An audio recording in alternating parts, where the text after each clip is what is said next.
itu bagaimana agar tetap terjalin ukhuwah Islamiyah yang kuat gitu. Nah, jadi begini teman-teman, justru dengan adanya sebuah perbedaan yang memang cukup banyak ya dalam masalah furu'iyah itu, kalau tadi yang disampaikan sama Ustaz Brili itu kan ada sampai 20 lebih, 27 bahkan ya. Mantap, itu kan banyak sekali versinya itu. Nah, cuma yang masyhur memang 4 ya, Hanafi, Maliki, Syafi'i, dan Hambali. Ini yang memang yang paling populer, yang dikodifikasi dengan sangat rapi oleh umat Islam dari generasi-generasi sampai zaman kita hari ini. Memang yang paling bisa diakses itu 4 madhab ini. Madhab-madhab yang lain itu ya sebagai wacana aja lah, sebagai wawasan gitu ya. Tapi ya dalam kondisi tertentu ya boleh-boleh saja sebetulnya ikut madhab yang lain selama kita bisa mengakses pendapatnya secara utuh.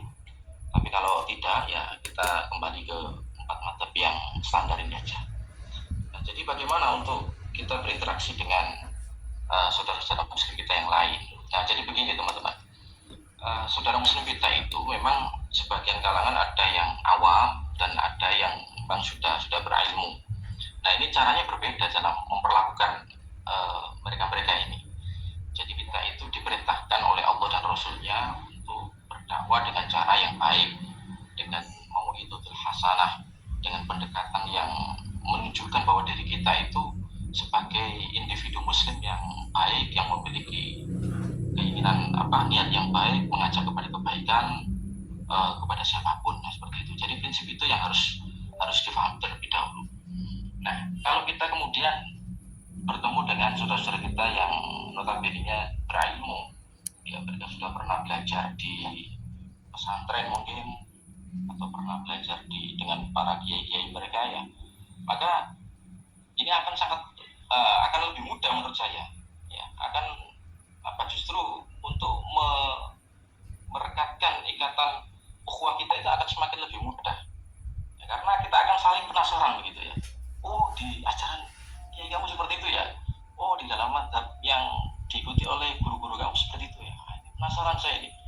Nah, saling berbagi ilmu, berbagi wawasan, nah, malah akan semakin menarik. Itu justru akan bisa lebih mempererat, memperkuat hubungan silaturahim dan persaudaraan Islamiyah kita gitu. Kemudian kalau misalkan yang kita hadapi itu adalah orang awam yang mereka memang sangat ya belum mengenal banyak lah tentang hukum-hukum syariat, tentang tata cara beribadah secara mendetail ya. Kita harus bijak ya, kita harus bisa menunjukkan bagaimana Rasulullah itu pada saat berdakwah ya. Jadi beliau kan bijaksana sekali kan, ketika beliau mendapati ada sahabatnya ya, belum jadi sahabat waktu itu, mendapati ada seseorang yang melakukan suatu pelanggaran, itu kan tidak langsung disalahkan, tidak langsung kemudian dihantam dengan statement-statement yang keras ya, meskipun itu merugikan orang itu. Contoh ya, ada sebuah hadis itu, ada seorang A'rabi itu seorang dari orang Arab pedalaman ya, dia masuk masjid.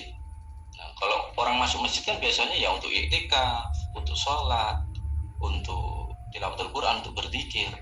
Nah, ini orang A'rabi yang masuk ke masjid ini, dia itu kencing di dalam masjid, dikencingin itu masjidnya itu.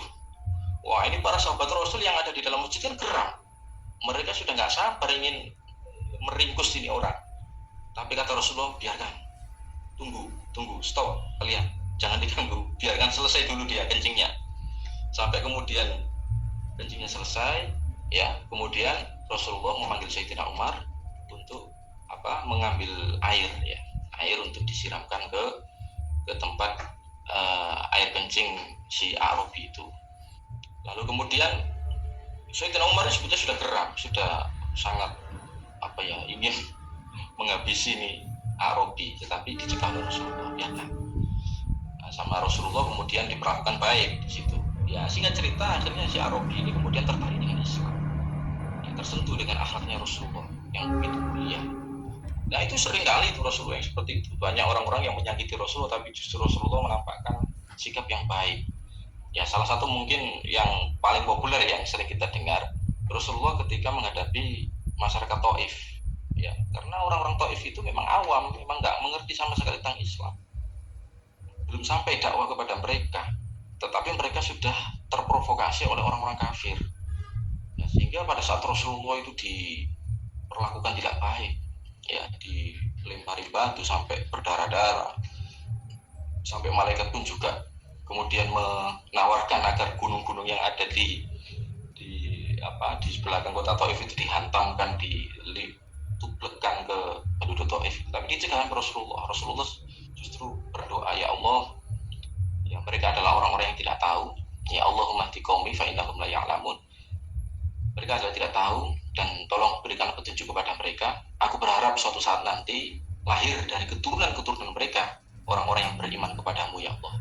Nah, itu sangat mulia sekali Rasulullah. Nah, kita pun juga harus seperti itu. Ya, tunjukkan akhlak yang baik di hadapan sesama muslim. Katakanlah orang muslim tadi itu melakukan suatu kemungkaran, kemaksiatan, suatu perbuatan yang dimurkai oleh Allah, perbuatan dosa ya.